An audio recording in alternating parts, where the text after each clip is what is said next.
Nəsiminin gəzdiyi coğrafiya çox böyükdür. Yəni bu xristianların da içindən keçib. Bu adam Məkkədə də olub, Mədinədə də olub, müqəddəs yerlərdə də olub, imamların dəfn olunduğu yerlərdə də hamısını ziyarət edib. Fərz edək ki, Şirvandan çıxıb bu boydan ərazini gəzib. Onun qardaşı Juli Damu təxəllüsü ilə yazırdı. O da şair idi. Sənin qardaşı olub ha? Əlbəttə ki, olub. Bilmirdim. Şaxanda deyirlər ona, Şaxanda qəbirstanlığı. Şaxanda qəbirstanlığı demək, onun məzarının yerləşdiyinə görə həmin qəbirstanlığa Şaxanda deyirlər. Bu Hələbdəki Şaxandan. Hələbdəki qəbirstanlığına nəzərdə Yox, xeyr, Şamaxıda. Hə, Şamaxıdakı. Şamaxıda, bəli. Bəs Anasının Hələbdə basırlı vaxtı düz deyil? Yoxsa mən səhv edirəm? deyirəm də, indi o məsələyə də qayıdacağıq. O Nəsiminin öz qəbridir.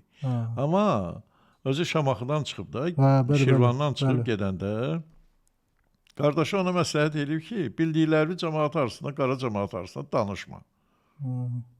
Sən səhv başa düşürsən. Çünki səni başa düşməyəcəklər. Bir mənalı olaraq başa düşməyəcəklər də. İndi mən onun başa düşülməyinin məğzini biraz dedim, ancaq bir yarımçıq qaldı. Bax, insan həm bədəndən, həm də ruhdan ibarətdir. Quran-ı Kərimdə Allahın sözüdür. Bu da nədən ibarətdir? Kağız vərəqlərdən, hərflərdən ibarətdir. Bu onun bədənidir.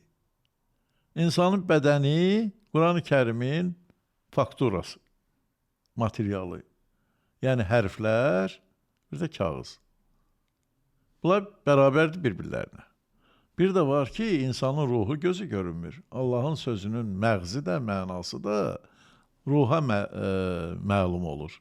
Biz oxuyuruq, amma ruhumuzla dərk edirik ki, Allah Teala nə deyir. Biz hərfi görürük.